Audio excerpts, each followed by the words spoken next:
안녕하세요. 저는 30대 여자입니다. 저는 아직 결혼을 안 한 미혼이에요.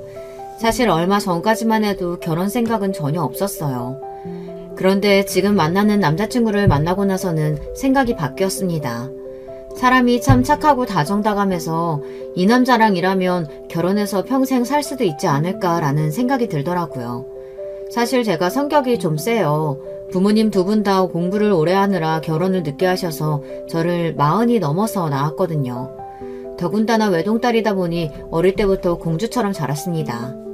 태어나 지금까지 살면서 제 마음대로 안 되는 거 없이 살았어요. 그러다 보니 고집이 센 편이에요. 항상 하고 싶은 것도 많고 제가 하고 싶은 걸 누가 못하게 하면 그렇게 오기가 생깁니다.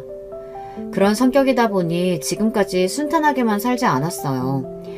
부모님이야 자식이니 평생 저를 받아주시지만 다른 사람들은 그렇지 않으니까요. 제 성격이 남들보다 고집이 세고 배려심이 부족하다는 걸 저는 중고등학교에 가서야 알았어요. 학기 초에 친하게 지내던 애들이 2학기만 되면 꼭 멀어지게 되더라고요. 말을 걸어도 대충 대답하고 같이 떡볶이를 먹으러 가자고 해도 저만 빼고 자기들끼리 갔어요. 그런 일이 반복되다 보니 나중에는 제가 먼저 나한테 왜 그러냐고, 왜 자꾸 거리를 두냐고 물어봤어요. 그러자 친구마다 하는 말이 비슷하더라고요. 유정이, 너는 항상 네 마음대로만 하려고 하잖아. 네 뜻대로 안 해주면 무조건 안 하겠다고 그러고. 맞아.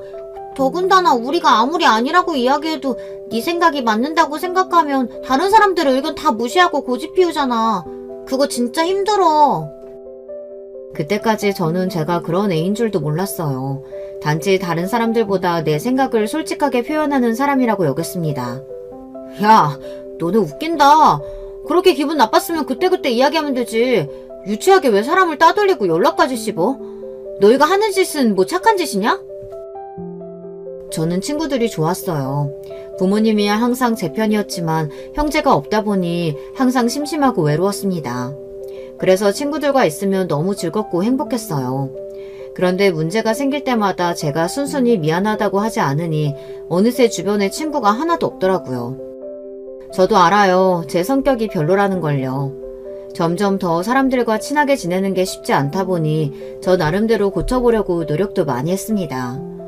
그런데 아무리 노력을 하려고 해도 안 되는 게 있었어요. 제가 하기 싫은 건 죽어도 못하겠더라고요. 그 성격 때문에 태어나 처음으로 부모님과 마찰이 있었습니다. 수능을 치르고 얼마 안 됐을 때 일이에요. 부모님은 당연히 제가 법대를 갈 줄 알고 계셨어요. 그런데 제가 뜬금없이 간호대에 가겠다고 우겼습니다. 어릴 때부터 검사하겠다고 노래를 부르길래 당연히 법대 가겠다고 할 줄 알았더니만 네 성적에 굳이 간호대를 왜 가? 그래, 병원에서 일하고 싶은 거면 차라리 재수해서 내년에 의대 가는 거 어때? 제가 어릴 때 무슨 드라마를 보고는 드라마 속에 나오는 검사가 멋있다고 나중에 커서 검사가 되겠다고 하기는 했어요. 성적도 항상 나쁘지 않은 편이었기에 부모님은 당연히 법대에 가서 로스쿨에 진학할 줄 아셨죠. 그런데 최근에 생각이 변했습니다.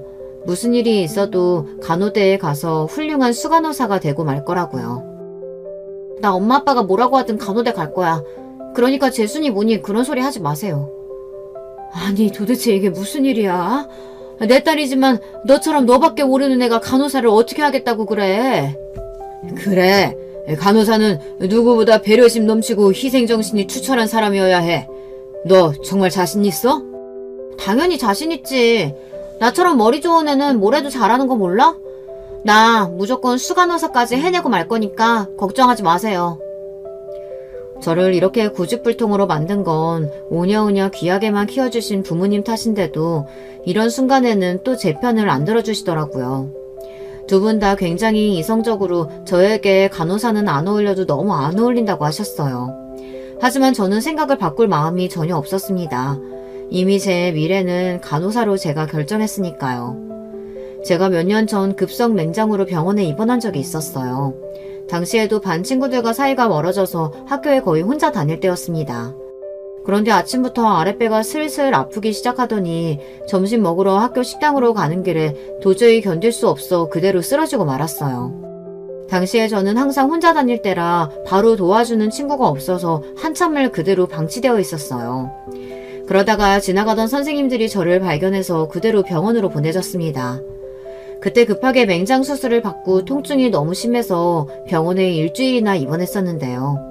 그때 저를 많이 도와주신 분이 병원 수간호사 선생님이었어요. 부모님 두 분 다 워낙 바쁘셔서 병원에 같이 있어 주실 수가 없었는데요.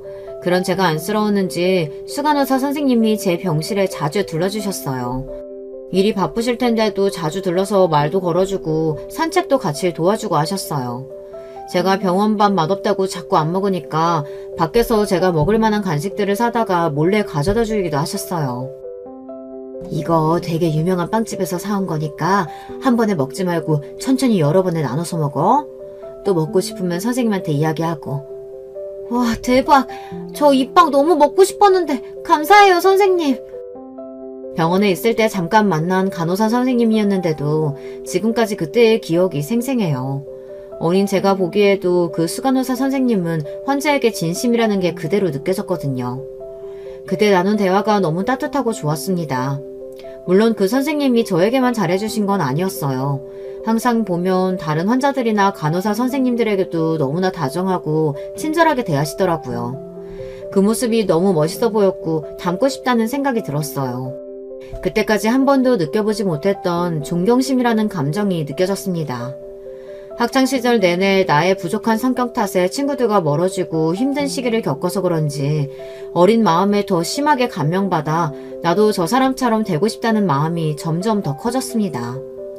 물론 사람이 한순간에 그렇게 변할 수야 없겠지만 간호사로서의 전문 지식을 가지고 환자들을 친절하게 대하다 보면 저도 그 수간호사 선생님처럼 되지 않을까 기대했습니다.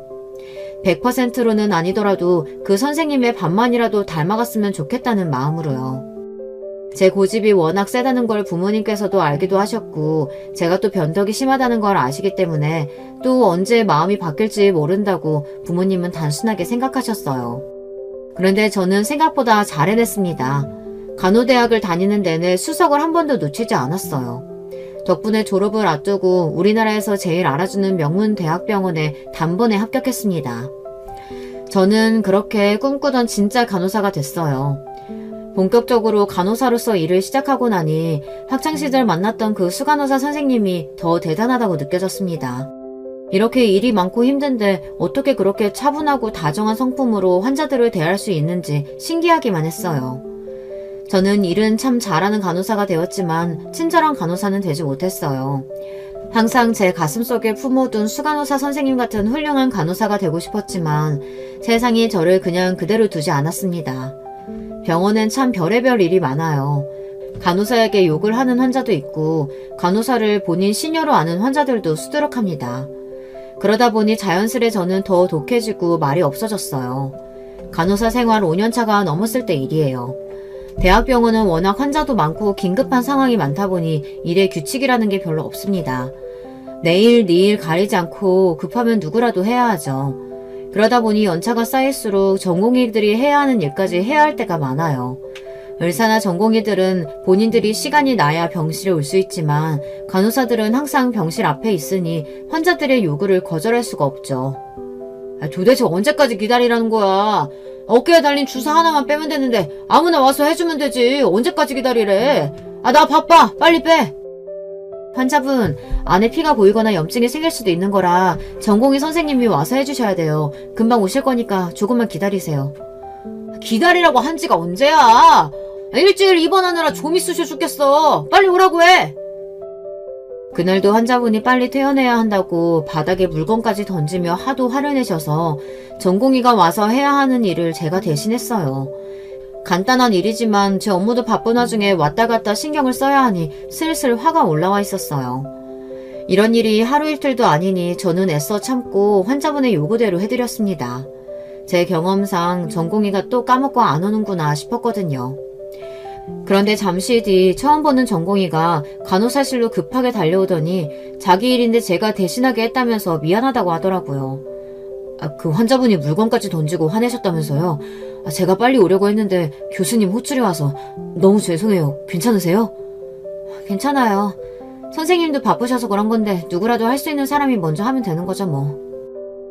전공의 선생님이 고개까지 연신 숙이면서 주머니에 있던 따뜻한 커피를 건네는데 그 모습이 제 눈에는 귀엽게 보였습니다. 이런 기분은 오랜만이었어요. 사실 병원 생활을 오래 하면 할수록 병원에서 만나는 사람들이 다 싫어지거든요. 의사든 간호사든 환자든 전부 다 싫어요. 아무래도 다들 아파서 온 사람들이고 조금만 실수를 해도 큰 사고로 이어질 수 있는 장소다 보니 다들 예민하고 까칠해요. 하루 종일 같이 일을 해도 웃으면서 인사하는 사람들도 거의 없고요. 그런데 아주 오랜만에 해맑고 다정한 사람을 보니 저도 모르게 힐링이 되더군요. 제가 다른 건 몰라도 사람 보는 눈은 있어요. 그 전공의를 제가 그 이후 1년 넘게 지켜봤는데 사람이 참 선하고 친절하더라고요. 그때 보았던 수간호사 선생님처럼 말이죠. 한번 관심을 주고 나니 그때부터 마음이 점점 커졌어요. 어느새 제가 그 전공의 선생님을 좋아하고 있더라고요. 저는 좋아하는 사람이 생기면 마음을 숨기지를 못합니다. 성격이 급해서 바로 다가가서 고백을 해야 직성이 풀려요. 물론 그것도 어릴 때 이야기고 저도 더는 어린 아이가 아니니 천천히 다가갔습니다. 더군다나 같은 병원 직원이니까요. 그런데 이 남자가 눈치가 참 없더라고요. 착하고 사람은 좋은데 제가 몇 번이나 같이 밥을 먹으며 추파를 던졌는데도 걸려들지를 않더라고요. 더군다나 워낙 다정다감한 성격이다 보니 잘해주기는 되게 잘해주더라고요. 사람이 포기 못하게 말이죠. 그러던 중 제가 병원에서 같이 일하던 간호사랑 문제가 좀 있었어요. 저보다 1년 선배 간호사였는데 일을 너무 못해요. 중요한 일을 까먹는 건 기본이었고 문제가 생겼을 때 다른 간호사들한테 미루는 게 습관인 사람이었죠.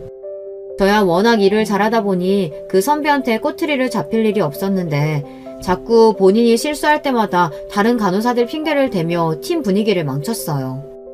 안 그래도 일이 힘든데 같이 일하는 간호사끼리 사이가 불편하면 더 힘들어요. 위에서 힘들게 하니 어린 간호사들은 자꾸 그만두기도 했고요.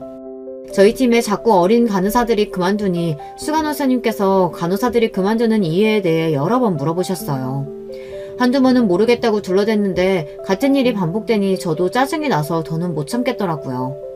결국은 수간호사님한테 사실대로 이야기했습니다. 1년 선배인 간호사가 힘들게 하는 게 있다고요. 그 이후 선배 간호사가 갑자기 다른 팀으로 가게 됐어요. 저는 잘 됐다 싶었는데 제가 수간호사님께 이야기하는 걸 선배가 알게 돼서 저에게 다짜고짜 따지더라고요. 너 평소에도 할 말 못할 말 구분 못해서 짜증나게 하더니만 네가 결국은 사고를 치는구나. 애들 그만두는 게 왜 나 때문이야. 네가 매일 애들한테 까다롭고 예민하게 구니까 애들이 힘들어서 나간 거 아니야.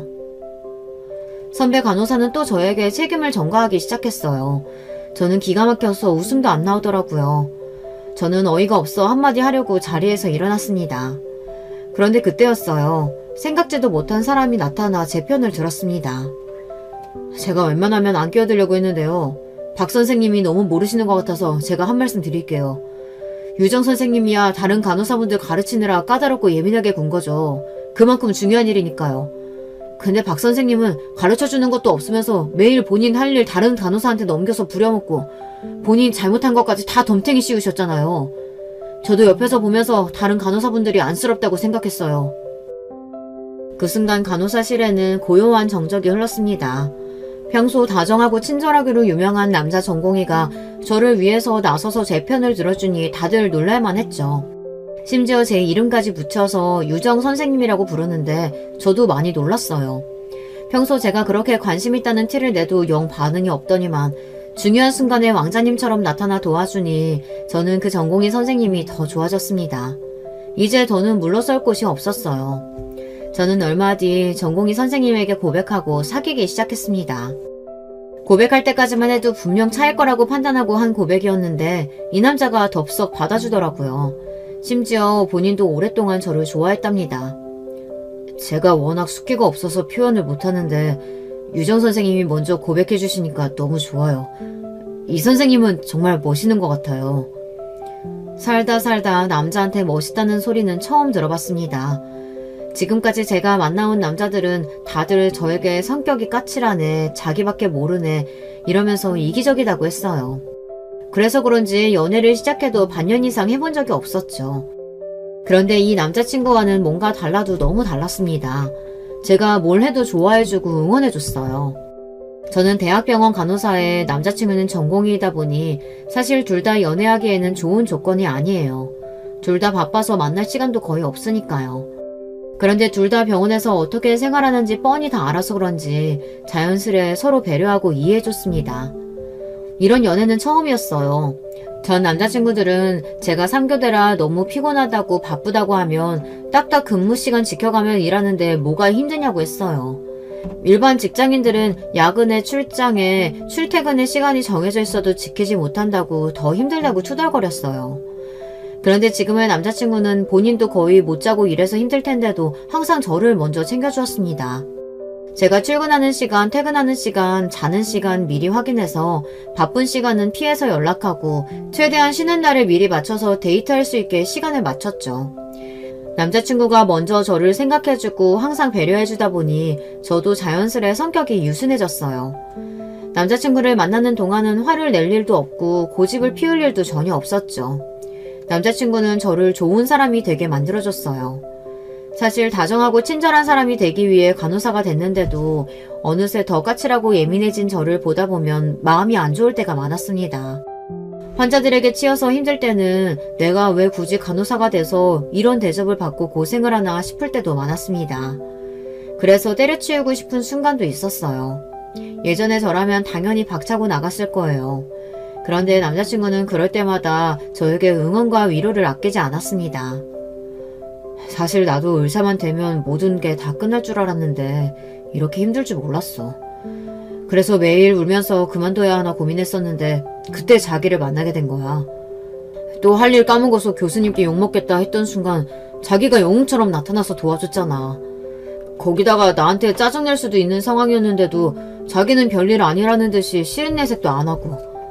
그때 내가 자기 보면서 저렇게 힘든데도 멋있게 일하는 사람이 있구나 싶어서 많이 배웠다니까. 남자친구의 말을 듣는데 저는 하마터면 눈물이 날 뻔했습니다. 누군가에게 제 모습이 멋있고 좋게 보였다는 게 이렇게 위로가 될 줄 몰랐어요. 지난 시간 동안 고생한 세월이 다 보상받는 느낌이었습니다. 예전에 제가 병원에서 만났던 수간호사님께 느꼈던 기분을 다른 사람이 저에게 느꼈다고 생각하니 너무 좋더라고요. 남자친구 덕분에 저는 기운을 차렸어요. 그리고 어느새 제가 누구보다 제가 하는 일에 대해 좋아하고 있다는 사실을 깨달았습니다. 제가 친절하고 다정한 간호사는 아니었지만 정확하고 꼼꼼한 간호사라는 건 장담해요. 그리고 간호사를 힘들게 하는 환자도 많지만 좋은 분들도 많이 만나기도 하고요. 간호사복을 입고 하루 종일 온몸의 긴장감을 꽉 조이고 일하는 것도 좋고 환자들이 많이 좋아져서 퇴원할 때마다 저에게 고맙다고 하는 말도 말로 설명할 수 없을 정도로 희열감이 들었습니다. 저는 남자친구를 만나는 동안 점점 더 좋은 방향으로 성장할 수 있었어요. 그리고 성격도 전보다 많이 온순해지는 것 같았어요. 남자친구는 참 변함이 없는 사람이었어요. 정경이 때야 사람이 착하고 순할 수 있습니다. 그런데 제가 병원에서 지켜본 바에 의하면 전문의가 되면 다들 달라졌어요. 그전까지는 모르는 게 많아서 어리바리했던 의사들도 전문의가 되고 나면 간호사들은 은근 무시하고 아는 척하는 게 있거든요. 그런데 남자친구는 그렇지 않았습니다. 병원에서도 친절하고 좋은 의사로 유명했어요. 그러다 보니 저는 남자친구를 볼 때마다 제가 어디 가서 이런 남자를 또 만날 수 있을까 매일 생각했습니다. 저는 자연스레 결혼 생각이 들었어요. 비혼이나 다름없었던 저였는데 이런 남자친구와의 결혼이라면 행복하게 살 수 있을 것 같았죠. 그런데 세상에 쉬운 일이란 없었습니다. 남자친구와의 결혼에 걸리는 게 딱 한 가지 있었어요. 바로 시어머니였습니다. 연애를 처음 시작했을 때부터 마음에 좀 걸리는 게 있었어요. 남자친구처럼 다정한 사람이 어머니 이야기만 나오면 입을 꾹 다물더라고요. 처음엔 별일 아니겠거니 하고 그냥 넘어갔는데 만나면 만날수록 남자친구와 어머니 사이에 문제가 있는 것 같더라고요. 한 번은 이런 적이 있었어요. 남자친구와 제가 오랜만에 쉬는 날이 겹쳐서 여행을 갔어요. 1박 2일로 간 건 처음이라 둘 다 신나 있었습니다. 그런데 숙소에 도착할 때쯤 남자친구에게 전화가 걸려왔어요. 핸드폰 화면을 보니 남자친구의 어머니였습니다. 그런데 남자친구가 전화를 안 받더라고요. 저는 신경이 쓰여서 왜 전화를 안 받느냐고 물었습니다. 그러자 남자친구가 하는 말이 놀라웠어요. 어머니는 나 여행 온 거 모르시거든. 그냥 일하는 줄 알아. 우리 집에서는 있을 수 없는 일이라 신기했습니다. 저희 부모님은 제가 친구랑 밥만 먹고 들어와도 누구랑 먹었냐, 뭘 먹었냐 꼬치꼬치 물으시는데 남자친구 어머님은 같이 사는 아들이 여행 간 것도 모른다는 게 신기했죠. 이런 이야기하기 창피한데 내가 여자친구랑 여행 온 거 알면 우리 어머니 난리치실 거야. 의사대래가 연애는 무슨 연애냐고. 아무리 그래도 1박 2일 여행인데 미리 말씀드려야 하는 거 아닐까? 말해봐야 좋은 소리 못 들을 텐데 뭐하러 이야기하겠어. 우리 어머니는 내가 병원 쉬고 여행 갔다는 것보다 차라리 못 쉬고 밤새도록 일했다는 이야기를 더 좋아하실 거야. 남자친구의 이야기를 듣는 내내 저는 공감이 안 돼서 혼났어요. 30이 넘은 아들이 연애하는 게 도대체 뭐가 문제인가 싶기도 했고 매일 병원에서 일하느라 힘든 아들이 여행 좀 가는 게 어떤가 싶기도 했습니다. 저는 의아해서 남자친구에게 의사는 연애도 하면 안 되는 거냐고 물었습니다. 그러자 남자친구가 우물쭈물하더니만 자신의 어머니에 관한 이야기를 하더군요. 남자친구 말이 어머니께서 굉장히 무섭고 엄하시대요. 나 학교 다니는 내내 새벽 2시에 자고 5시에 일어나서 공부했어. 안 그러면 어머니가 밥도 안 주고 주말에 몰래 친구들이랑 영화라도 보고 들어오면 핸드폰이 부서지기도 했었거든. 남자친구는 너무 담담하게 이야기하는데 사실 저는 놀랐습니다. 남자친구와 이야기를 하다 보니 남자친구가 그동안 어떻게 살았는지 조금 알겠더라고요. 남자친구는 의대에 가기 위해 하루 종일 공부하고 하루에 3시간밖에 자지 못했대요. 중고등학교 6년 내내 말이죠. 거기다가 주말에도 쉬지 못하고 친구도 만날 수가 없었답니다. 너무 답답해서 잠깐이라도 친구들이랑 놀고 오려고 하면 어머니께서 절대 안 된다고 하셨대요. 네가 다른 애들이랑 같아? 너는 특별해. 잘난 부모 덕에 좋은 머리 타고났으면 더 악착같이 열심히 할 생각을 해야지. 다른 평범한 애들처럼 놀 생각만 하면 되겠어? 평범하든 특별하든 사람이 좀 쉬어가면서 해야 공부도 잘 되죠. 매일 쳇바퀴처럼 똑같이 사는 거 이제 좀 지겨워요. 어머니 말이라면 1년 365일 매일 잘 됐다가 너무 힘들어서 한번 쉬고 싶다고 말을 해도 어머니는 들어주지 않으셨답니다. 사람 살리는 의사가 될 건데 그 정도도 못 참으면 안 된다고요. 당시에 남자친구가 귀에 딱지가 생기게 들은 말이 특별하다는 말이랍니다. 남자친구 부모님 2분 다 학벌이 좋으세요. 아버님은 명문대를 나와 여대에서 교수로 계시고 어머니는 약대를 나와 약사라고 하더라고요. 사실 우리 어머니는 약대가 아니라 의대를 가고 싶어 했는데 성적이 조금 부족해서 약대를 가셨거든.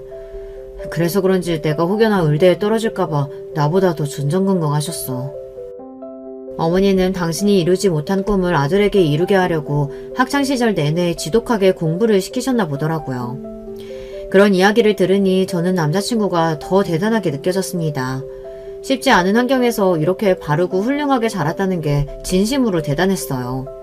아마 저라면 진작에 버티지 못하고 집을 뛰쳐나왔을 거예요. 반면에 남자친구는 어머니의 바람대로 의대에 가고 지금까지 훌륭하게 전문의가 됐으니 여러모로 참 멋진 사람이었죠. 남자친구의 많은 면을 알게 될수록 저는 점점 더 남자친구가 좋아졌어요.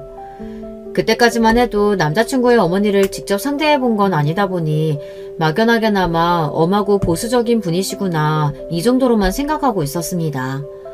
그런데 제가 잘못 생각한 거더군요. 남자친구의 어머님은 제가 생각한 것보다 훨씬 더 이상한 분이었어요. 제가 그렇게 생각하게 된 계기가 있습니다. 어느 날이었어요.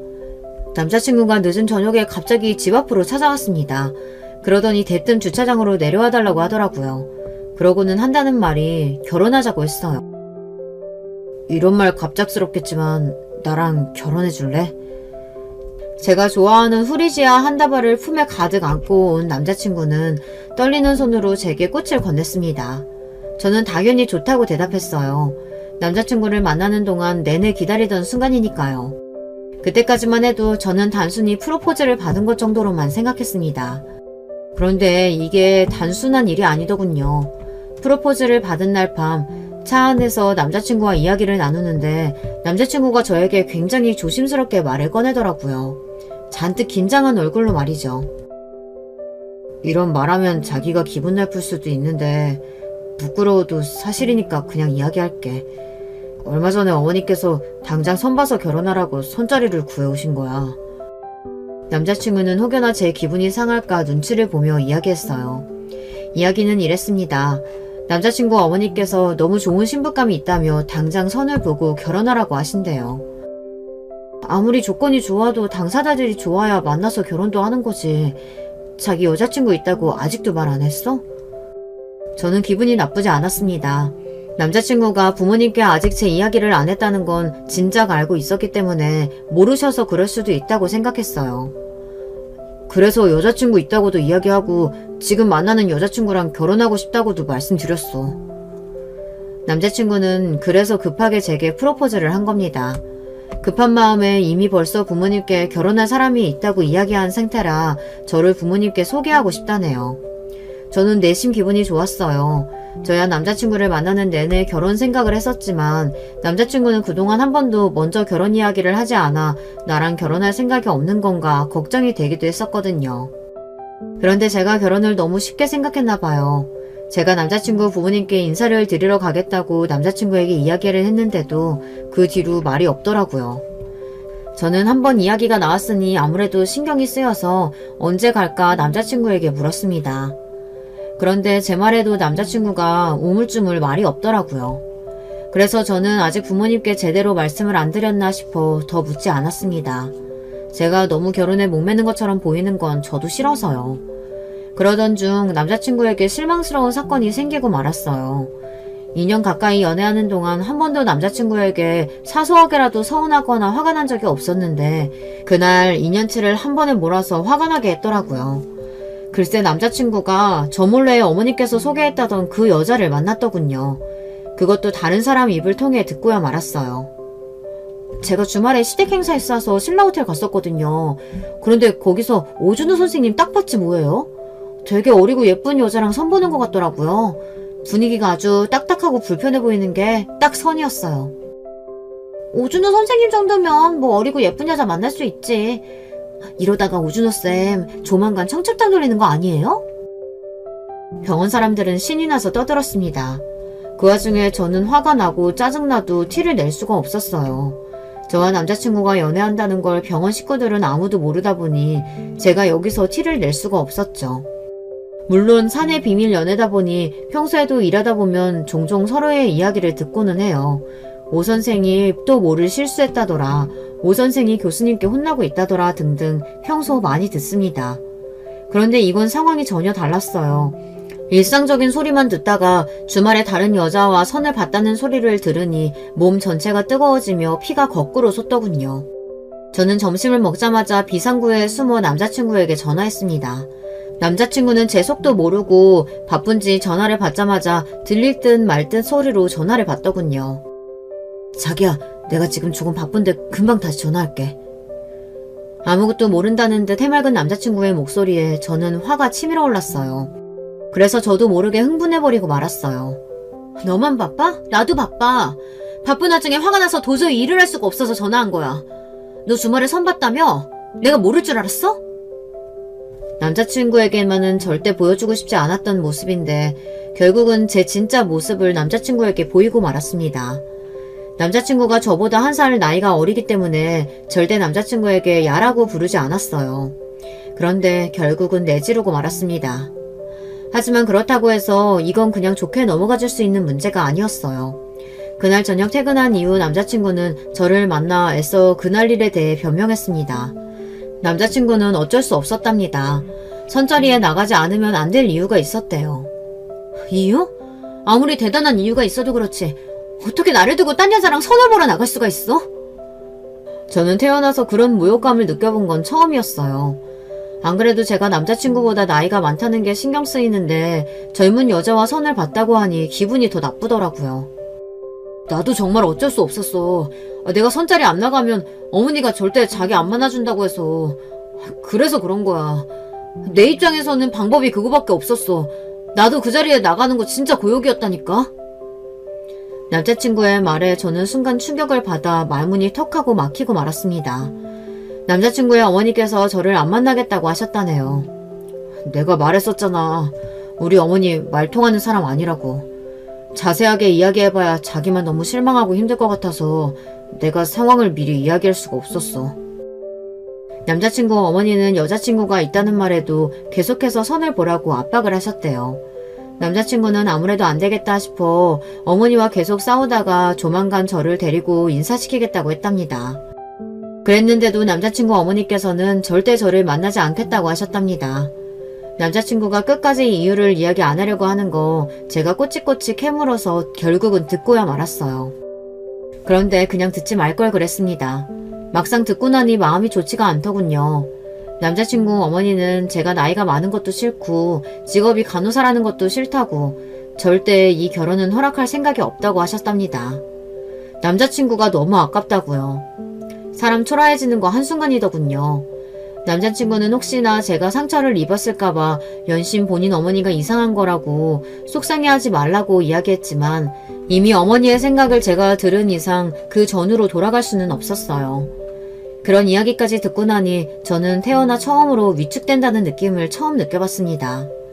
이 정도로 자존감이 떨어지고 우울해지는 기분은 낯설고 힘들게 만들었어요. 안 되겠다. 우리 그냥 정면 승부하는 게 낫겠어. 어머니께 인사드리러 가자.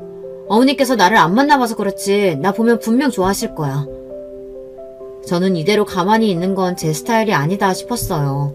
매도 빨리 맞는 게 낫다고 어차피 부딪힐 일 제 발로 가는 게 낫겠다 싶었습니다. 저는 태어나 그렇게 긴장한 건 처음이었어요.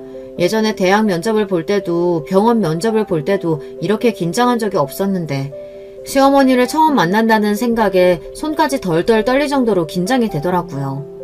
제가 너무 긴장해서 한마디도 못하는 사이 어느새 남자친구의 차가 청담동 명품 거리를 지나 한눈에 보이는 고급스러운 아파트 단지로 들어서더라고요. 남자친구네 집은 생각한 것보다 훨씬 더 좋았습니다. 평생 강북에서만 살아온 저에겐 신세계였어요. 그런데 저를 처음 보신 남자친구 어머니의 반응이 청담동 아파트보다도 더 놀라웠어요. 내가 안목이 좀 까다로운 편이라 사람 딱 보면 아는데 아휴 아무리 뜯어봐도 마음에 드는 구석이 하나도 없네. 저는 순간 제 두 귀를 의심했습니다.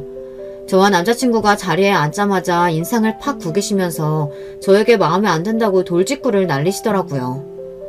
어머니, 제가 분명히 말씀드렸잖아요. 제가 결혼하고 싶은 여자친구라고요. 그런 친구에게 어떻게 보시자마자 그렇게 무례한 말씀을 하실 수가 있어요? 남자친구가 저와 이 집에 오기 훨씬 전부터 저에게 당부하긴 했습니다. 처음 남자친구가 결혼하고 싶은 여자친구가 있다고 어머니께 이야기했을 때부터 어머니는 이미 저를 미워하셨기 때문에 남자친구도 어머니께서 저를 만나게 되면 무례하게 구실 수 있다고 미리 말은 했었어요. 그런데 이 정도일 줄은 몰랐습니다.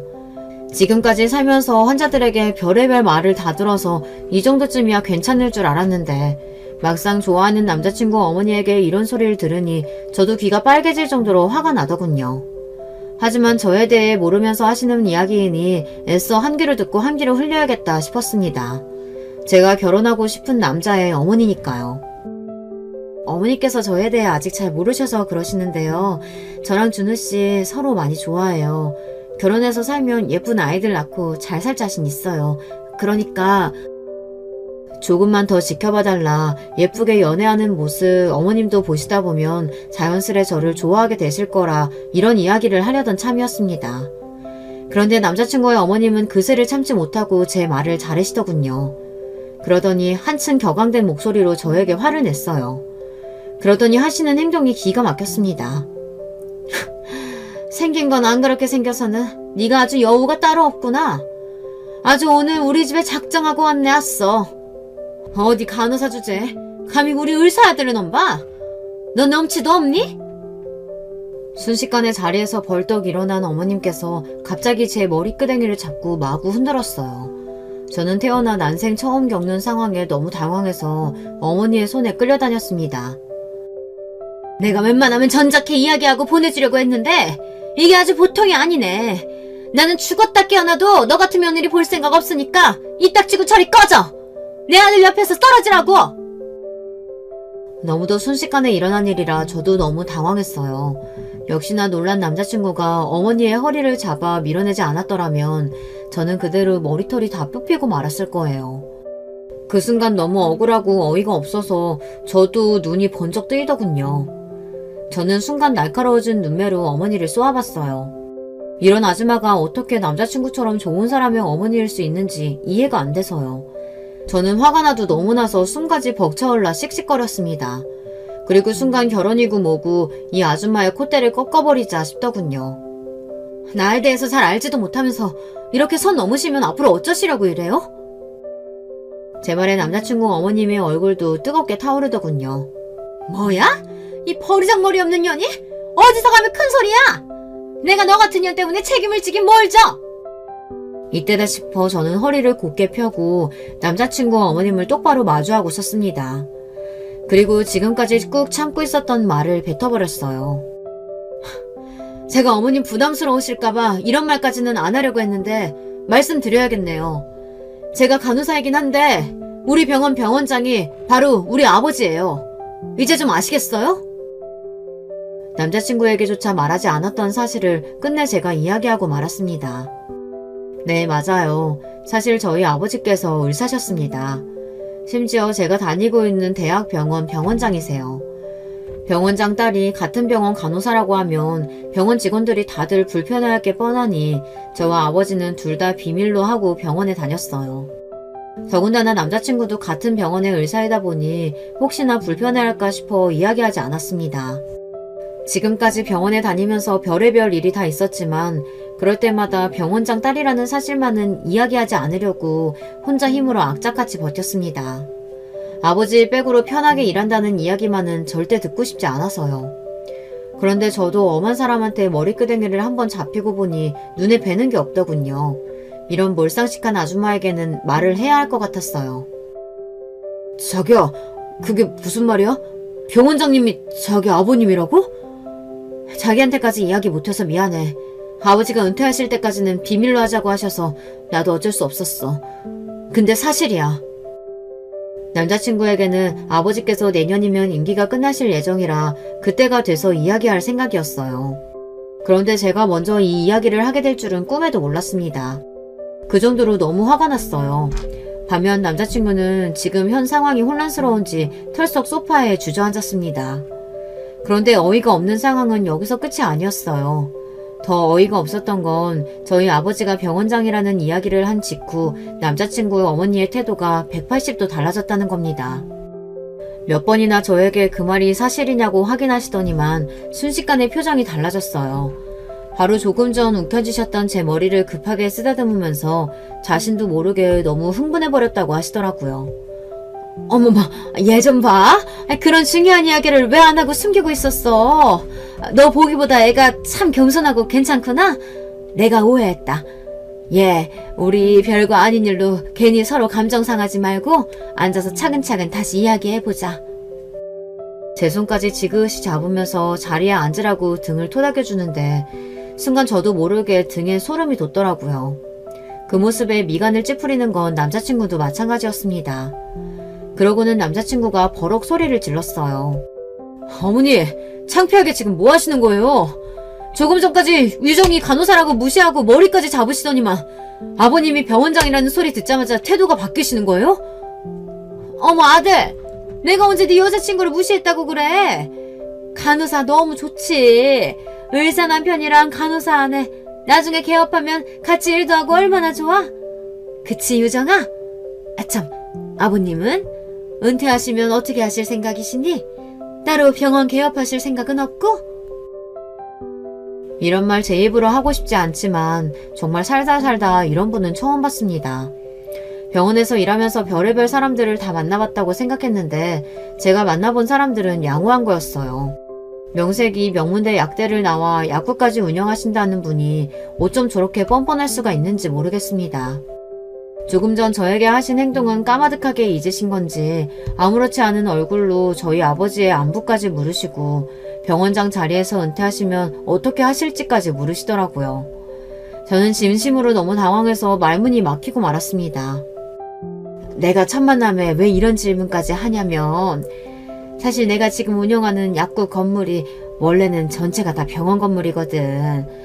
근데 이번에 건물주가 병원을 팔아버린다고 해서 나도 나가야 하나 고민하고 있던 상황이야. 너희 결혼하면 사돈께서 우리 건물을 좀 사면 어떨까 싶은데 그 건물에 우리 아들 병원도 좀 개업하고. 기가 찬다는 말이 바로 이런 경우를 두고 하는 말인가 봅니다. 저는 정말 조금 전 제 머리끄댕이를 잡았던 그 사람이 이 사람이 맞나 의문이 들 정도였어요. 바로 몇 분 전까지만 해도 저에게 적대감이란 적대감을 다 표현했던 사람이 어떻게 이렇게 한순간에 돌변해서 우리의 미래까지 마음대로 정할 수 있는 건지 믿을 수가 없었습니다. 어머, 이름이 유정이라고 했나? 너 지금 자세히 보니까 얼굴에서 빛이 난다, 얘. 아유, 역시 있는 집 애들은 이것저것 치장 안 해도 귀티가 잘잘 흐르는구나. 태어나서 이런 사람은 처음 봤습니다. 제게 가까이 다가와 제 얼굴까지 어루만지더니 저더러 있는 집 자식에게 티가 난다네요. 그 표정이 얼마나 괴상하고 웃긴지 저도 모르게 웃음이 튀어나왔어요. 너무 어이가 없어서 배가 다 아프더라고요. 그때였어요. 저는 정신이 혼미할 정도로 혼란스러워 아무 말도 못하고 있는데 남자친구가 갑자기 자리에서 벌떡 일어났습니다. 그러더니 평소와는 전혀 다른 모습으로 어머니에게 소리를 지르며 화를 냈어요. 저 지금까지 어머니 아들로 살면서 많이 힘들어도 꾹 참으며 버텼어요. 제가 의대에 가고 의사가 되면 어머니도 변하실 거라고 기대하면서요. 그래서 오늘도 웬만하면 그냥 넘어가려고 했는데요. 도저히 안 되겠네요. 얘가 왜 또 이래? 아까 내가 실수 좀 한 거 가지고 그러는 거야? 진우야, 엄마도 늙었어. 늙으면 그럴 수 있지. 뭘 그런 거 가지고 젊은 애가 예민하게 굴어. 시어머니는 마치 아무 일도 없었다는 듯 천연덕스럽게 웃었습니다.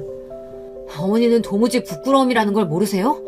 이 상황에서 어떻게 유정이 아버지 이야기까지 꺼내면서 뭐 건물을 사내 마내 그런 얘기를 하실 수가 있어요. 저는 도저히 어머니 아들로서 이 자리에 있을 수가 없네요. 저 당분간 나가서 지낼 테니까 연락하지 마세요. 남자친구의 어머니는 그럴 수도 있지 뭘 그러냐고 끝까지 당신의 잘못을 모르셨어요. 오히려 남자친구에게 예민하다고 구박하셨습니다. 그러자 남자친구는 눈물까지 글썽거리며 소리를 지르며 울먹이더니 결국은 저를 데리고 집을 나와버렸습니다. 우리 어머니지만 정말 말이 안 통해. 자기 다친 데는 없어? 나도 어머니가 저렇게까지 나오실 줄은 몰랐어. 정말 미안해. 나 같아도 절대 나 같은 남자랑은 결혼하기 싫을 것 같아.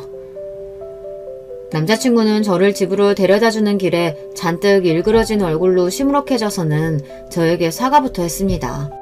저는 오히려 그런 남자친구가 걱정돼서 어디서 지내려고 그러냐고 물었어요. 남자친구는 당분간 병원 숙소에서 지낸다고 하더라고요. 집엔 죽어도 들어가기 싫다고요. 그날 밤 집에 돌아와 저는 한참을 뒤척이다 잠들지 못했어요. 너무 고민이 많아서요.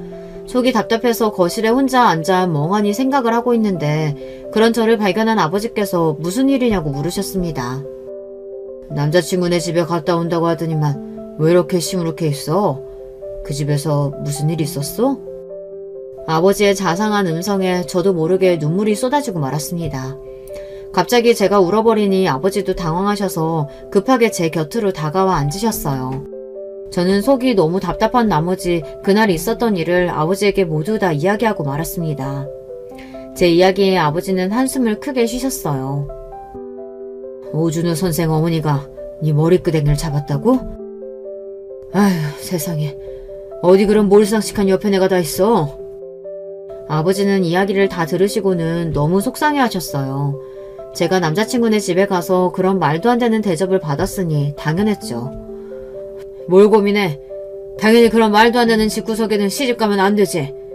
내가 병원장이라는 소리에 그렇게 손바닥 뒤집듯 사람이 달라지는 거면 안 봐도 뻔하다.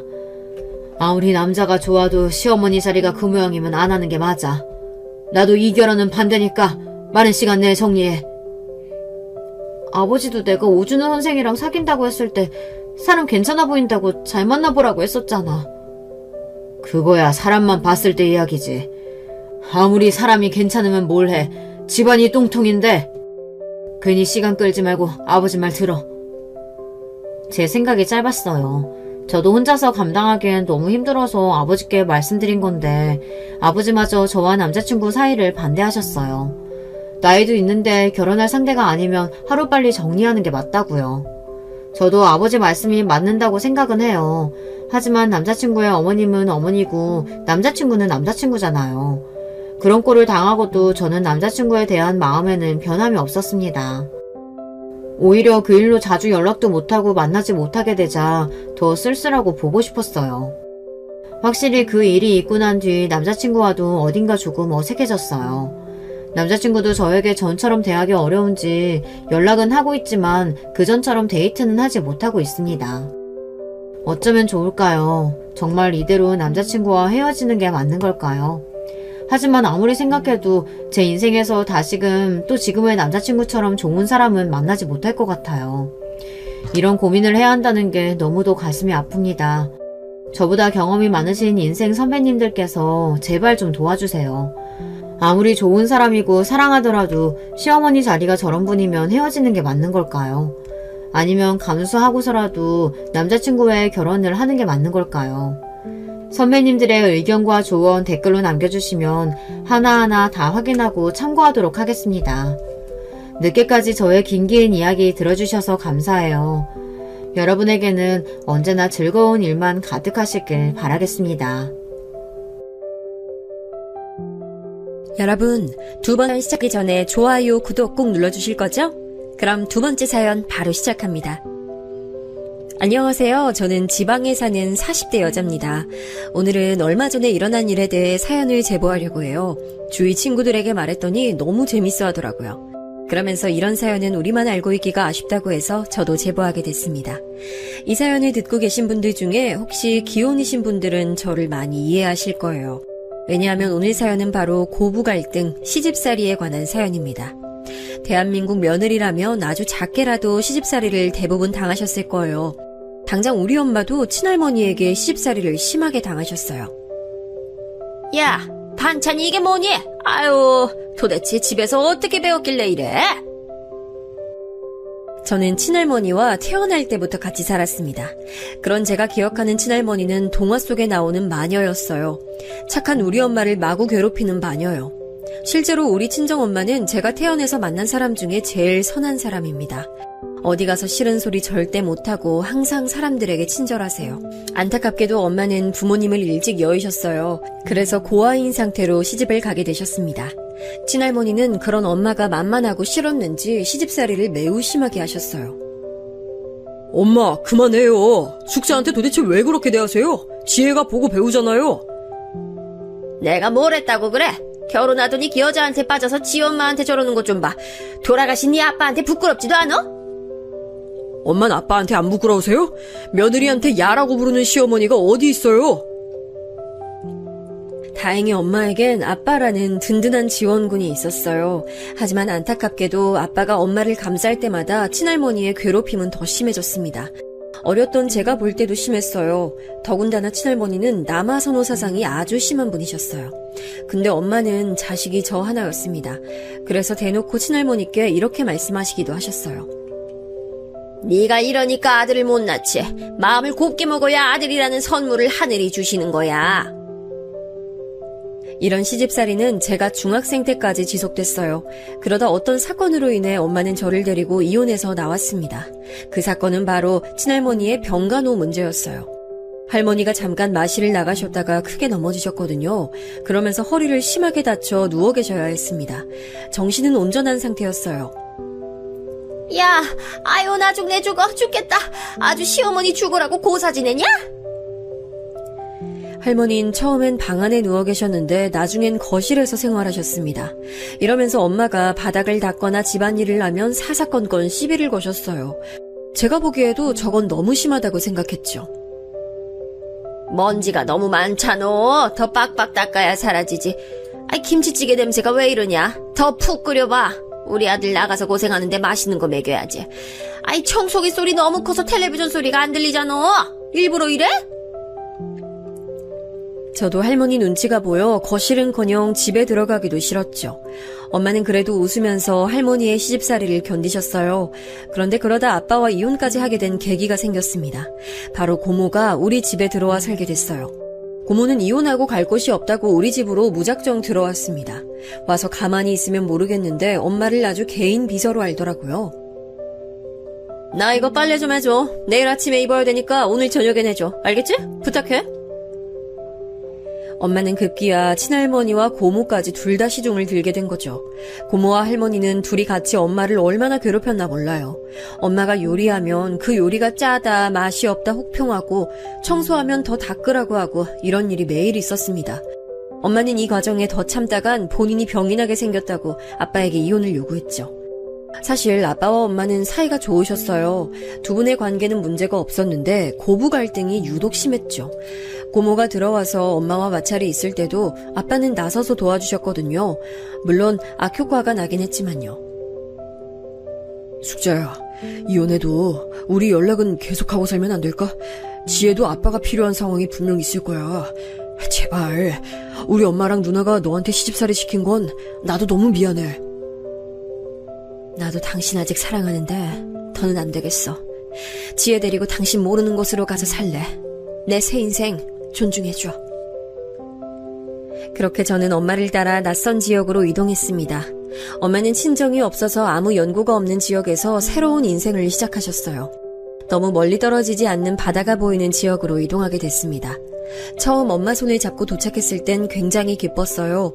친할머니와 고모를 더 보지 않아도 되니까요. 그런데 그건 제 착각이었습니다. 그 지역은 외지인에 대한 텃세도 심한 편이었어요. 새로운 얼굴인데? 남편은 어디 가고 애랑 둘이 왔어? 무슨 사연이 있나? 엄마랑 시장에 가서 과일을 사려고 해도 저런 말을 들었어요. 하필이면 친정엄마가 좀 어린 나이에 저를 낳으셨거든요. 외모도 상당한 편이라 누가 보면 언니인 줄 알았을 정도였죠. 원래 바닷가가 텃세가 심하다고 하잖아요. 엄마는 거기서 정착하느라 고생을 꽤 하셨어요. 처음 도착했을 땐 형편이 좋지 않아 여관에서 지냈거든요. 그러다 엄마가 생선 다듬는 일을 하고 몇 달 후엔 어느 집에 반지하 셋방으로 들어가게 됐습니다. 얘, 넌 뒷문으로 다니라고 했잖아. 여기 우리 주인 가족이 다니는 길이야. 아, 네, 죄송합니다. 형석이가 저한테 놀러 오라고 해서. 뭐? 너 내 아들하고 다니지 마. 어린애가 벌써부터 발랑 까져서 남의 집 3대 독자를 꼬셔? 집주인 아주머니는 굉장히 깐깐하신 분이셨어요. 집주인 집에 저랑 동갑인 형석이라는 남자아이가 있었거든요. 저는 이사와서 학교에서 적응을 잘하고 있지 않았습니다.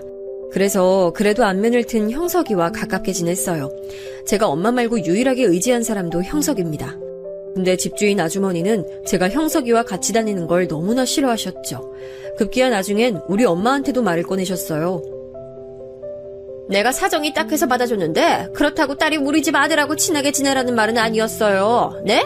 알아들었죠? 아유, 네, 죄송합니다. 제가 지혜한테 말할게요. 저는 엄마가 저렇게 집주인 아주머니에게 죄송하다고 하는 상황이 너무 싫었어요. 그래서 그 뒤로 형석이가 말을 걸어도 모른 척했죠. 지혜야, 왜 자꾸 나 무시해? 우리 엄마 때문에 그런 거야? 형석아, 네가 그러면 나 불편해.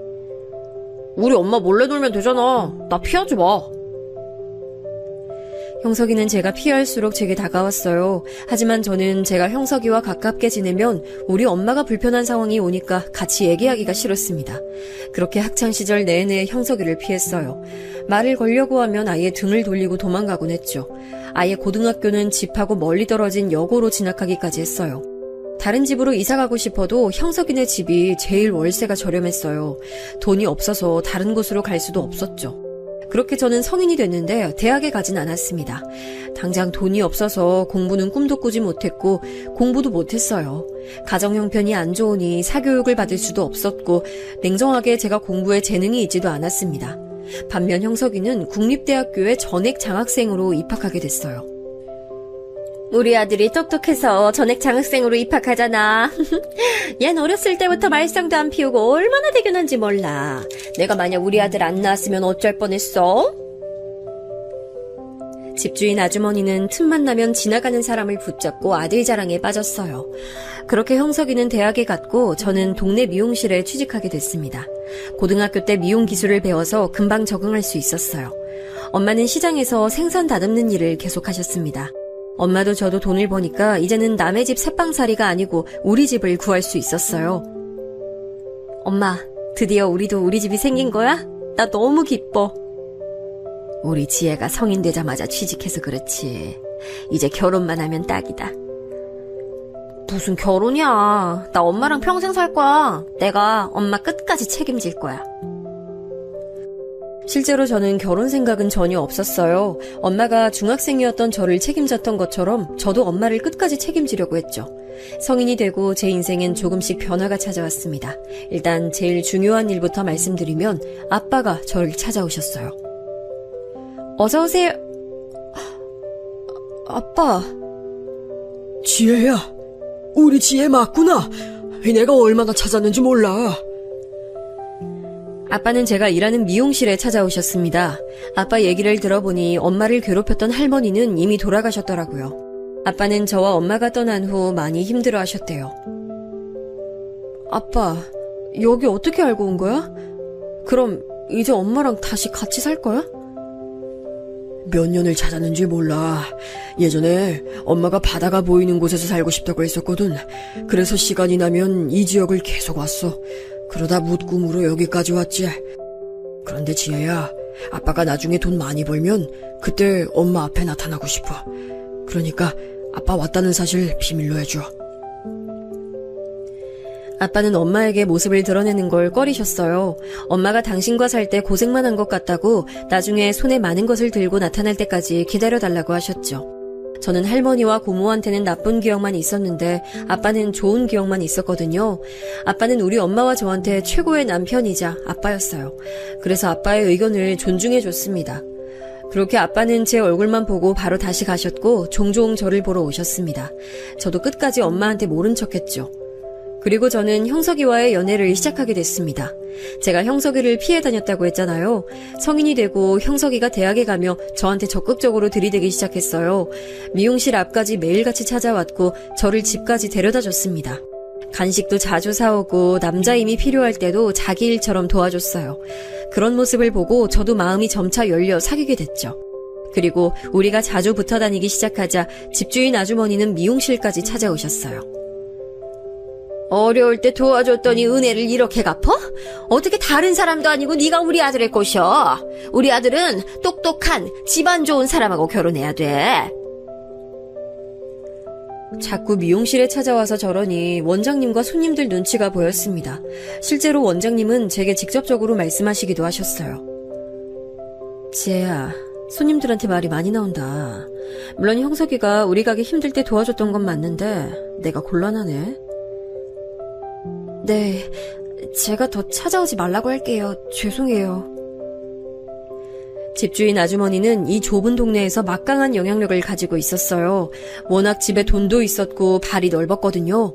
모르는 사람이 없을 정도라 눈엣가시가 되면 얼마나 힘든지 저도 알고 있었습니다. 몰려다니는 아줌마 무리가 있었는데 입김이 장난 아니었거든요. 실제로 제가 학교 다닐 때도 학교에 얼마나 찾아왔던지 선생님들이 한두 번 곤란해하신 게 아니었죠. 여기서 계속 살 거면 제가 피하는 게 맞다 생각했어요.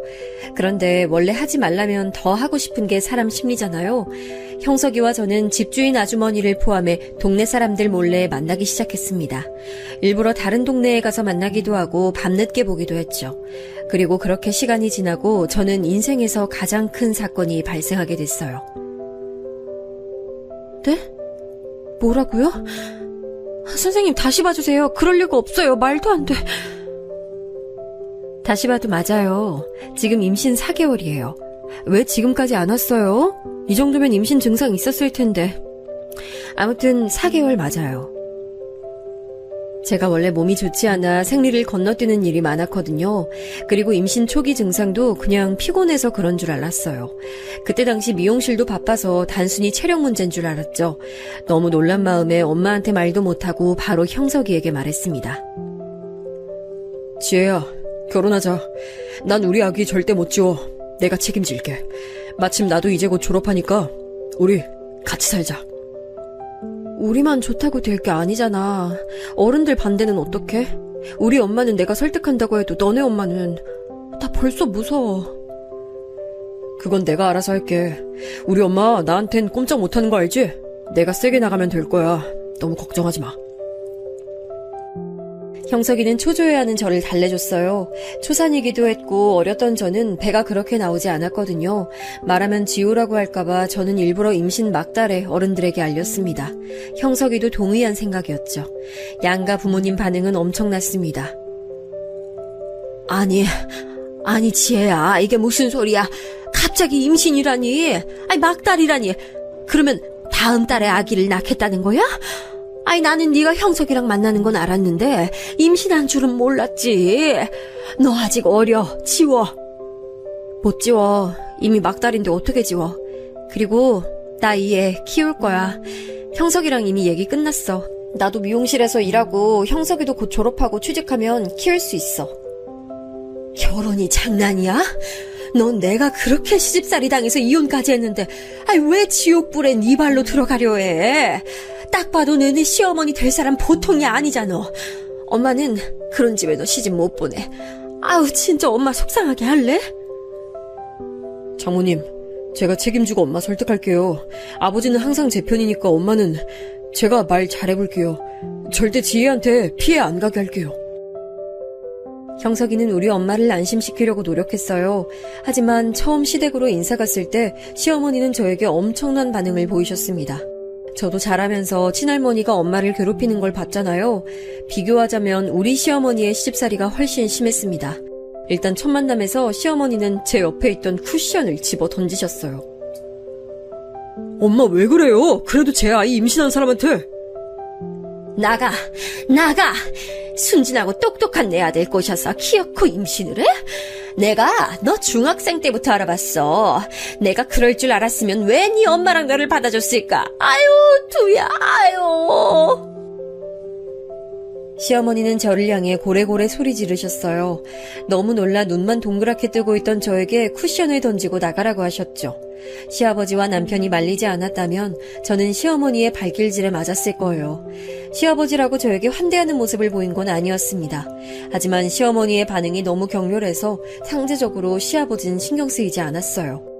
그렇게 충격적인 첫 만남 이후로 시어머니는 이대로 가만히 두면 안 된다고 생각하셨나 보더라고요. 제가 일하는 미용실에 와서 회방을 놓기 시작했습니다. 가만히 있는 내 아들을 왜 꼬시냐고. 사장님은 직원이 그러는 거 알았어요? 우리 아들 3대 독자인 걸 알죠? 여기 마을 사람이면 모를 수가 없잖아. 아우 속 터져.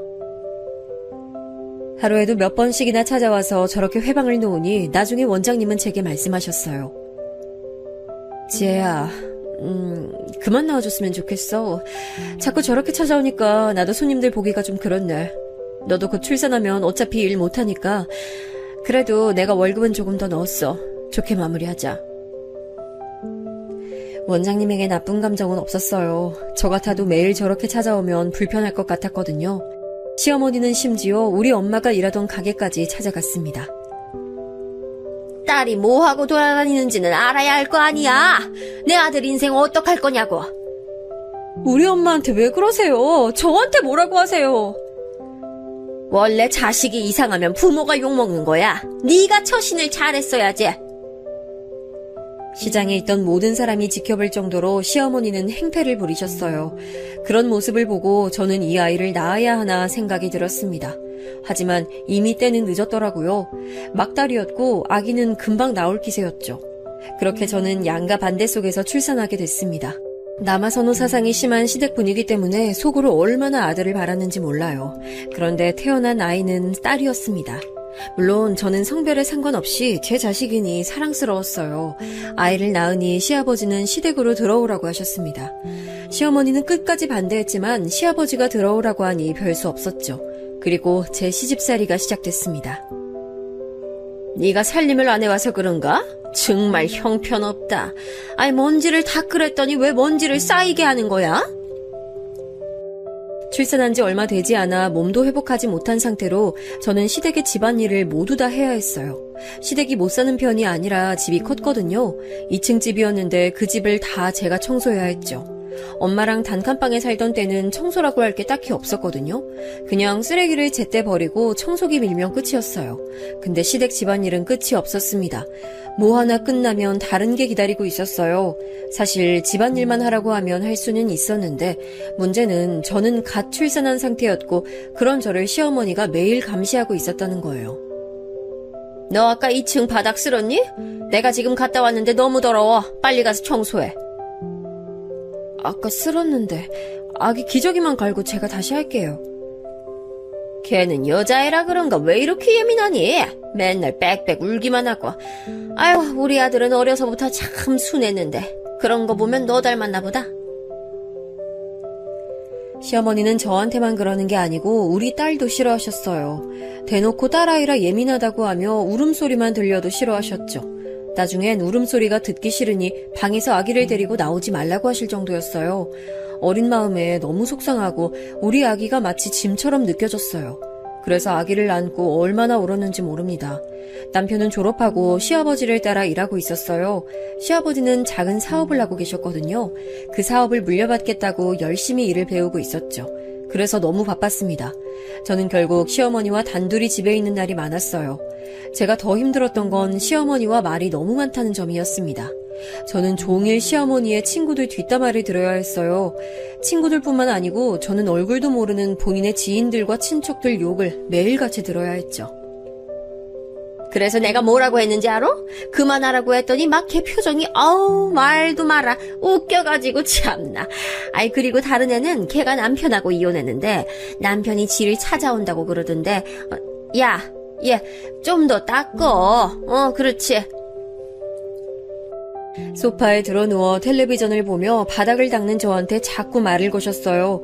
저는 등 뒤에는 아기가 엎여있고 시선을 들면 시어머니가 있었습니다. 방에서 조금 쉬려고 하면 시어머니는 귀신같이 저를 부르셨어요. 예, 시장 가게 나와라. 장바구니 챙기고 어서 나와. 시어머니는 밖에 나가는 것도 좋아하셨는데 시장에 갈 땐 꼭 저를 데리고 다니셨어요. 시장에 가서도 아는 사람이 워낙 많으니 가게마다 멈춰서 대화하셨습니다. 그러니 저는 너무 그 상황들이 힘들었어요. 아기는 뒤에서 보채고 시어머니는 계속 멈추니까 중간에서 너무 난처했습니다. 또 시어머니는 절대 짐을 들지 않으셨어요. 그래서 제 손에는 과일부터 생선, 고기 등 온갖 것이 다 들려 있었죠. 시장에 다녀오면 몸살이 나서 견딜 수가 없었습니다. 원래 여자들은 남자들이 식사하고 먹는 거야. 넌 며느리니까 이따 시아버지랑 남편 출근하면 그때 먹어. 새벽같이 일어나서 제가 요리해서 아침을 차려도 저는 마지막에 먹어야 했어요. 아침을 차리기 전에 시어머니는 기미상궁처럼 제 요리를 하나씩 다 맛보셨습니다.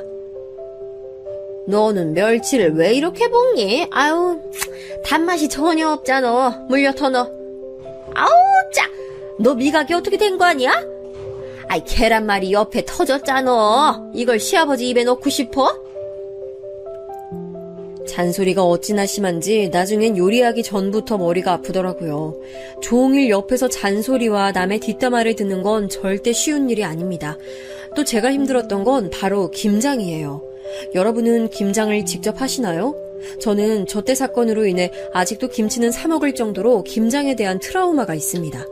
시어머니는 시댁이 큰 집이라는 이유로 김장을 100포기를 하셨어요. 문제는 본인은 아무것도 하지 않고 저를 시키셨습니다. 하나부터 10까지 제가 모든 것을 다 해야 했어요. 시장에 가서 배추를 사고 그 배추를 절이고 속을 만들고 넣는 것까지 제가 다 책임져야 했죠.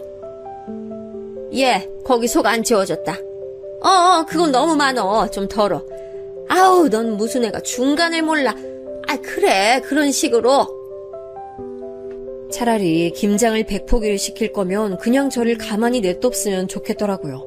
시어머니는 자기는 배추 하나도 속을 넣지 않으면서 시키기만 하셨어요. 아이는 옆에서 칭얼거리고 시어머니는 잔소리하고 하루도 편할 날이 없었습니다. 하지만 이런 것도 제가 엄마를 자주 볼 수 있었으면 괜찮았을 거예요. 시어머니는 심지어 제가 우리 엄마를 보러 가는 것도 좋아하지 않았습니다. 어머니, 저 아영이랑 엄마 보러 다녀올게요. 저녁 먹기 전에 들어올 거예요. 또 나가? 그저께 보러 다녀왔잖아. 출가 외인이라는 말 못 들었어? 아, 엄마가 무릎이 아프다고 하셔서요. 병원만 같이 갔다가 금방 올게요. 저번엔 어깨가 아프다더니 계속 아픈 곳이 생기네. 그거 돈 다 우리 아들이 버는 돈 아니야? 죄송해요.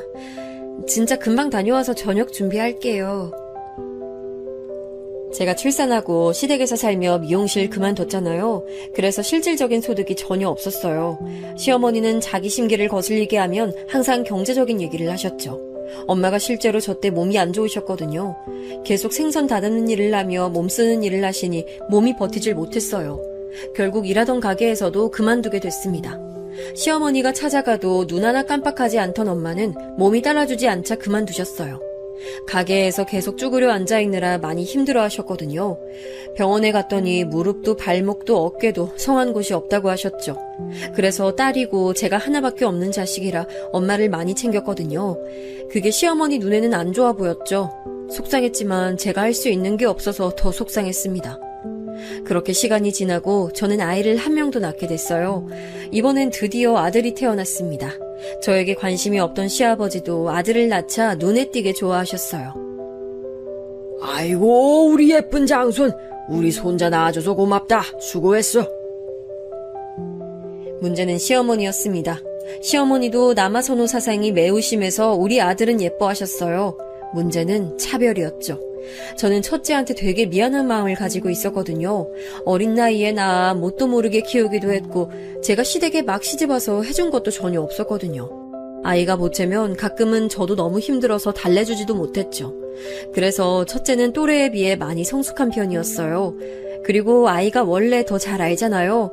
할머니가 자기를 좋아하지 않는다는 건 딸은 이미 알고 있었어요. 그 상태에서 아들이 태어났고 시어머니의 차별이 눈에 대놓고 보이니 저는 딸이 눈에 계속 밟혔습니다. 진영아, 우리 손자 아유 예뻐라. 이리 와서 과자 먹어. 할미가 우리 진영이 먹으라고 특별히 주문해서 사왔어. 이거 미국에서 건너온 과자야. 진영아, 누나랑 같이 먹자. 아영아, 이리 와. 아니야, 과자 하나밖에 없으니까 진영이만 먹어야 돼. 너는 저리 가서 사과 먹어. 아까 냉장고 보니까 있던데. 애들이 둘인데 한 명만 챙겨주시면 어떡해요. 다른 것도 아니고 먹는 거잖아요. 이런 식으로 자꾸 먹는 걸로 차별하니 제가 너무 속상하더라고요. 같이 살지 않으면 제가 어떻게 중재라도 할 텐데 시부모님을 모시고 사니까 한계가 있었습니다. 딸에게 제가 아무리 몰래 잘해줘도 시어머니가 대놓고 저러니 딸은 날이 갈수록 속상해했죠. 우리 장손 생일에는 할머니가 한우 사줄게. 벌써 식당도 예약했어. 한우요? 어머니, 그렇게까지 안 하셔도 돼요. 저번에 아영이 생일 땐 집에서 간단히 했잖아요. 아이들도 이제 어느 정도 컸으니까 집에서 케이크 사다가 간단하게 해요. 무슨 말을 하는 거야? 우리 장손인데. 할미가 알아서 할 테니까 우리 진영이는 친구들 초대할 생각만 해. 알겠지? 심지어 딸과 아들의 생일 때도 시어머니는 너무 태도가 달랐어요. 딸의 생일은 기억하지도 못했는데 아들 생일 때는 크게 파티를 열었거든요. 엄마, 할머니가 내 생일 때는 뭐 대단하냐고 케이크 샀냐고 그랬잖아. 근데 진영이는 한우 먹어? 나 속상해. 아영아, 할머니가 아무리 너한테 그래도 아영이는 엄마랑 아빠의 소중한 자식이야. 알지? 그래도 너무 속상하고 슬퍼. 나는 여자라고 할머니가 미워하는 거야? 옛날 분이라 아직... 우리 딸이 속상해하니까 엄마도 속상하다. 딸이 속상해하는 모습을 보니 저는 이제 더는 가만히 있지 못하겠더라고요. 저한테 시어머니가 시집살이 하는 건 사실 참을만 했습니다. 워낙 저도 엄마가 당하는 걸 봤으니까 내성이 있었죠. 그런데 딸한테까지 그러는 걸 보고 견딜 수가 없었어요. 분가하자고? 나도 분가하고 싶은 마음은 크지. 근데 내가 아버지 밑에서 일을 배우고 있으니까 현실적으로 말을 꺼내는 게 어렵네. 힘들어도 해야지. 아영이가 너무 속상해하잖아. 당신은 당신 딸이 저렇게 대놓고 차별받고 있는데 아무 생각이 없어? 아무 생각이 없다니 무슨 말을 그렇게 해. 나도 속상해. 속상한 거랑 현실적으로 가능한 거랑 다르니까 그렇지. 불가능한 것도 아니잖아. 하려면 충분히 할 수 있잖아. 아버지 밑에서 일하는데 그걸 입 밖으로 꺼내는 게 쉽지는 않아. 아니, 당신이야말로 내 생각은 안 해? 분가를 앞두고 남편하고 부부싸움하는 경우도 많아졌어요. 남편은 시아버지 눈치가 보인다고 난처함을 보였죠. 남편이 이해가지 않는 건 아니었는데 저는 딸의 속상함이 먼저였어요. 그 과정에서 시어머니와 많이 부딪히기도 했죠. 진영아, 이리 와서 망고 먹어. 우리 손자 먹이려고 할머니가 특별히 서울에서 시킨 거야. 일로 와. 아영아, 진영아, 망고 먹게. 부엌으로 와. 아니, 진영이 먹을 양밖에 없어. 아영이는 그냥 사과 줘. 에이, 어머니. 아영이도 입 있어요. 진영이만 먹이면 버릇 나빠져요. 반 갈라서 한쪽씩 먹이면 돼요. 여자애들은 좀 못 먹고 자라도 돼. 이런 거 먹으면 살만 찌지.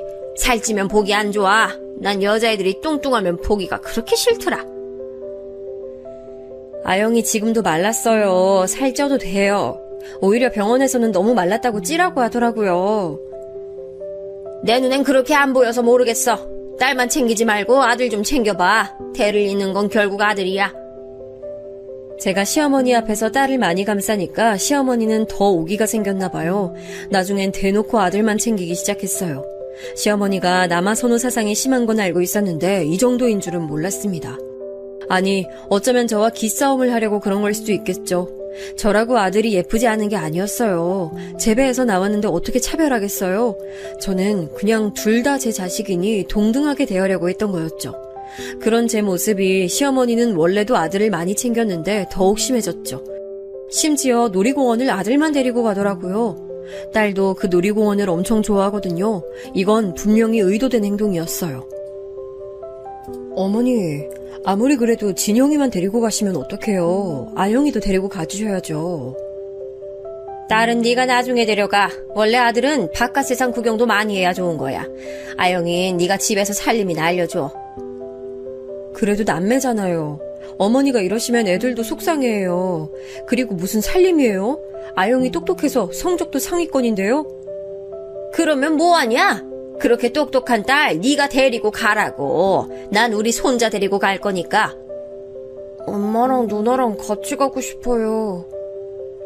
진영이도 그러잖아요. 어머님 괜히 혼자 그러시니까 가족 분위기도 이상하죠.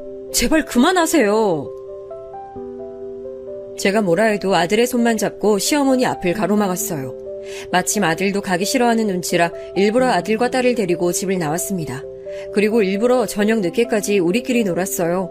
이 사건으로 저는 완전히 분가에 대한 결심을 굳히게 됐습니다. 그런데 남편에게 요구해서 분가 얘기를 꺼냈더니 정말 황당한 일이 일어났어요. 시어머니가 단식투쟁에 들어가셨습니다. 드라마에 나오는 것처럼 방에 들어누워 한 끼도 드시지 않으셨어요. 머리까지 싸매고 들어누워 아무 말도 하지 않으셨죠. 아이고, 이래서 머리 검은 짐승은 받아들이는 게 아니다 하더니, 아유, 내가 며느리 하나 잘못 들였다가 이 고생을 하네. 아유, 애초에 어릴 때 받아주는 게 아니었어. 아이고. 어머니, 저한테 도대체 왜 그러세요? 그리고 그때도 돈 다 내고 살았잖아요. 아무것도 없이 결혼한 며느리 받아줬더니 분가 얘기 꺼내는 게 말이 되니? 기가 막혀서 정말. 아유, 혼수도 안 해왔으면서. 제가 그래서 아기들 컸으니 미용실에서 일한다고 했잖아요. 그때 어머님이 집에 있으라고 하셨으면서 왜 그러세요? 이것 봐. 그럼 애는 누가 키워? 네가 낳았으니 네가 키워야지. 이렇게 뻔뻔해서 나가! 방에서 나가! 시어머니와 제 갈등은 점차 깊어졌어요. 결국 분가는 없던 일로 돌아가게 됐습니다. 그렇게 최대한 제가 딸을 속상하지 않게 노력하며 지내고 있었어요. 당시 엄마는 집에서 계속 쉬고 있으니까 답답하다고 마트에서 일을 시작하셨습니다. 그동안 모아놓은 돈도 떨어져서 용돈벌이 겸으로요. 저는 그런 엄마를 응원했어요. 제가 병원에 데리고 다니면서 엄마의 건강도 회복됐거든요. 청소를 한 거야 만 거야? 왜 이렇게 집에 먼지가 많아? 아까 제가 아침 먹고 청소기 돌린 거 보셨잖아요. 2층까지 제가 혼자 다 청소했어요. 너무 대충 돌린 거 아니야? 바닥에 먼지가 가득이잖아. 걸레로 닦았어? 화장실은 청소했어? 어머니, 저 지금 빨래하고 있으니까 이거 다 하고 할게요. 아침부터 요리하고 청소하고 정신이 없네요. 이따 아이들 학원도 데려가야 돼요. 한 번 할 때 제대로 하는 법을 배워. 어째 너는 신혼 때부터 변하지를 않니? 그러면 어머님이 저 대신 해주세요. 어머님 청소 잘하시잖아요. 저는 아이들 챙기랴 집안일 하랴 너무 정신이 하나도 없어요. 너 지금 시애미한테 집안일 시키는 거야? 시어머니와의 갈등은 날이 갈수록 심해졌어요. 저도 시간이 지나며 신혼 때처럼 꾹꾹 참는 거에서 대꾸를 어느 정도 하니까 거기에 대해 시어머니도 불만이셨죠. 아들과 딸에 대한 차별도 심해져서 저는 진지하게 이혼까지 생각했습니다. 시어머니는 제가 참지 않자 심지어 우리 엄마를 찾아가기까지 했습니다. 사실 처음엔 저도 시어머니가 그러고 있는지 몰랐어요. 그런데 첫째 친구 엄마가 저에게 말해주더라고요. 아영이 엄마, 요즘 시어머니가 마트에 많이 보이더라. 원래 시장만 가던 양반이 무슨 일이래? 마트? 그게 무슨 말이에요? 우리 시어머니는 시장에 아는 분 많아서 주로 거기 가시는데? 왜? 자기 엄마 마트에서 일하시잖아. 두 분이 붙어있던데? 난 그래서 사돈 길이 친하나 했어. 저는 이 말을 듣고 도대체 무슨 말인가 싶었죠. 당장 엄마에게 전화를 걸어 확인해봤더니 기가 막히더라고요.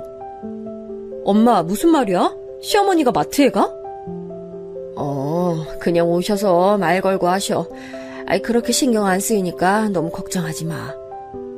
만약에 무슨 행패 부리거나 하면 당장 말해. 알겠지?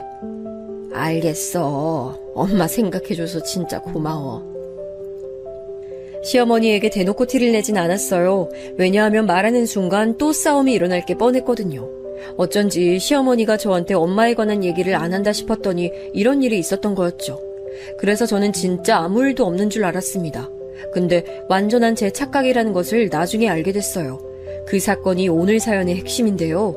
제가 그날따라 아이들이 과자를 먹고 싶다고 보채더라고요. 평소에 몸이 안 좋아서 과자를 많이 먹이는 편은 아닌데 유독 보채길래 둘을 데리고 마트에 갔습니다. 야채나 고기를 사러 갈 때 저는 시장을 이용하지 않고 마트로 갔었어요. 엄마의 얼굴을 한 번이라도 더 보려고요. 그날도 그래서 아이들 과자도 사고 장도 볼 겸 마트로 발길을 향했습니다. 고를 것을 다 고르고 마트 계산대로 향했더니 글쎄 시어머니가 거기 있더라고요. 일부러 아는 척을 하지 않고 조용히 엄마 곁으로 향했는데 깜짝 놀랐습니다.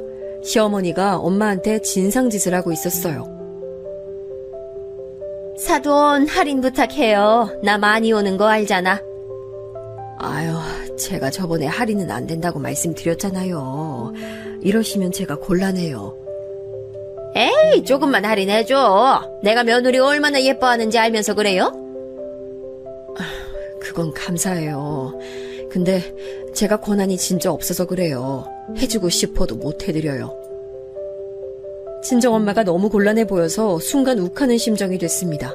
해도 너무한다는 생각도 들었죠. 화가 나서 그대로 남편에게 전화해서 마트로 오라고 했어요. 지금 당장 우리 엄마가 일하는 마트로 와. 네가 직접 와서 보고 결정해. 나는 이런 집구석에서 더는 못 살겠다. 무슨 일인데 그래? 진정하고 말해봐.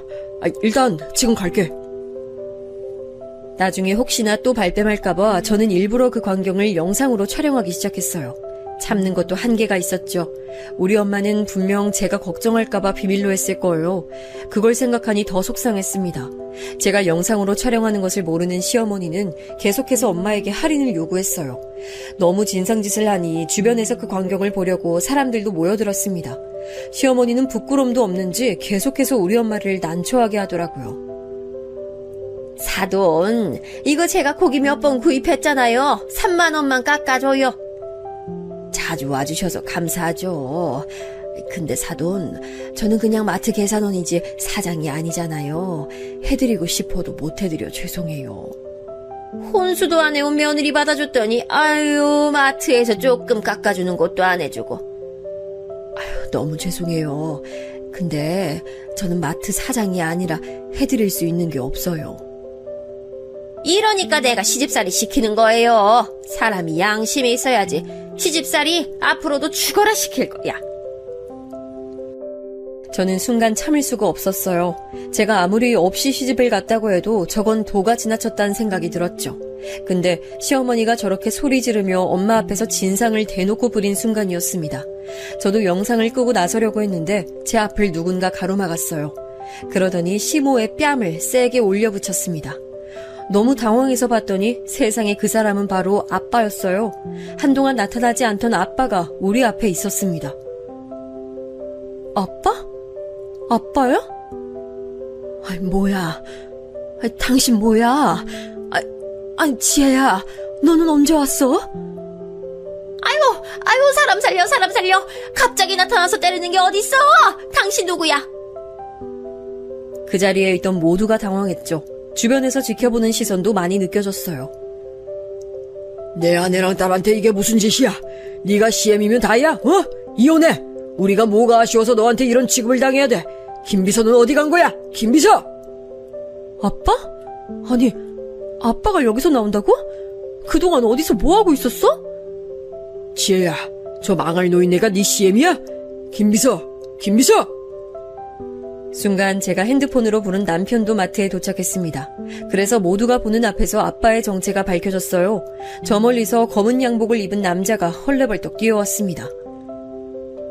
사장님, 어디 가셨나 했더니 마트 안에 계셨어요? 김비서, 잠시만. 여보, 오랜만이야. 내가 너무 늦게 왔지? 그동안 고생 많았어. 이제 남은 생 걱정 없이 살자. 당신 뭐야? 갑자기 나타나서 이게 뭐 하는 거야? 안녕하세요. 처음 뵙겠습니다. 사장님 명함 여기 있습니다. 뭐야, 사장? 사장이라고? 알고 봤더니 아빠는 저한테 예전에 돈을 벌면 찾아온다고 했잖아요. 그날이 드디어 왔던 거였어요. 작게 사업하던 게 점점 몸집이 커져서 어느덧 중소기업의 사장이 됐더라고요. 비서까지 와서 사장님이라고 하고 명함을 봤더니 사장이 맞았어요. 아빠는 그동안 재혼도 하지 않고 돈만 열심히 벌었더라고요. 그러면서 우리 가족을 다시 찾으러 왔던 거였습니다. 너무 바빠서 지금 와서 미안하다고 사과까지 했죠. 아빠, 이렇게 갑자기 찾아올 줄은 몰랐어. 미용실에 갔더니 네가 일을 그만뒀다고 하더라고. 결혼해서 사는 것도 알고 있었어. 아이들이 이렇게 컸구나. 딸아, 이혼하고 싶으면 이혼해도 돼. 아빠 이제 돈 많이 벌어. 여보, 보고 싶었어. 나 지금 꿈을 꾸는 것 같아. 이게 현실이야? 믿기지가 않아. 친정아빠의 정체가 밝혀지자 시어머니는 태도를 싹 바꿨습니다. 제가 남편에게 진지하게 이혼 요구를 하자 남편도 제게 빌기 시작했어요. 지혜야, 내가 진짜 잘할게. 한 번만 봐주면 안 될까? 우리 회사 요즘 사정 안 좋은 거 당신도 알잖아. 내가 앞으로 정말 진짜 최선을 다할게. 나는 이미 당신한테 많은 기회를 줬어. 근데 그 기회를 발로 찬 건 바로 당신이야. 아유, 내가 그동안 했던 거 너무 미안해. 아니, 너네 아버지가 그런 기업의 사장인 줄은 몰랐지. 앞으로 내가 뉘우치고 잘 살 테니까 우리 과거는 잊고 잘 살아보자. 저는요, 어머니, 많이 참았어요. 그리고 아빠가 나타나지 않았어도 이혼했을 거예요. 도저히 입구석에선 못 살아요. 제 말은 완전히 진심이었어요. 그동안 참을 만큼 참았다고 생각했죠. 그리고 저는 정말로 남편과 이혼하고 두 아이를 데리고 그 지역을 떠났습니다. 난 절대 이혼 못해. 이혼이 무슨 말이야. 한 번만 다시 생각해, 지혜야. 내가 잘할게. 남편은 제가 그렇게 중간에서 곤란해할 때 도와주지 않았거든요. 근데 친정아빠가 나타나고 제가 여유가 생기니 완전 태도가 바뀌었어요. 심지어 합의 이혼을 해주지 않겠다고 완강하게 나오기 시작했죠. 그래서 저는 마침 영상을 찍은 것도 있고 이런저런 증거가 워낙 많았거든요. 법정에 가서 이혼했습니다. 아이들은 할머니가 싫어서 저와 같이 가고 싶어 했어요. 가정에 대한 기여도도 제가 커서 양육권을 제가 가져왔습니다. 재산 부분에서 아빠가 많은 도움도 주셨고요. 그러고 나서 바다를 좋아하는 엄마를 위해 부산으로 거처를 옮겼어요. 알고 봤더니 아빠의 회사가 부산에 있더라고요. 지금은 아무 걱정 없이 두 아이를 제가 혼자 키우고 있습니다. 아이들에게 아빠의 부재가 혹시라도 상처일까 두려웠는데 다행히 지금 좋은 분을 만나서 재혼 얘기도 나오고 있어요. 부산으로 와서 만나게 된 분인데 전 남편과 성향 자체가 달라요. 다정하고 세심하고 저를 많이 챙겨주는 성격이에요. 엄마, 나는 새로운 아빠가 훨씬 좋아. 나랑 잘 놀아주고 예전 할머니처럼 나 미워하지도 않아. 엄마가 새로운 아빠랑 살았으면 좋겠어. 특히 재혼하는 분의 가족들이 저를 아주 예뻐하세요. 무엇보다 우리 딸이 더 상처받지 않고 살아서 그것만으로도 만족입니다. 여기까지가 제 사연인데요. 예전 남편과 시댁은 이제 시간이 어느 정도 지나서 기억에서 잊혀졌어요. 예전엔 생각하면 그 시절이 고통스러워 힘들었거든요. 근데 이렇게 속 시원하게 뵙고 나면 마음이 아주 편해져서 좋습니다. 제 사연 들어주셔서 정말 감사합니다. 저는 여기서 이만 마치겠습니다.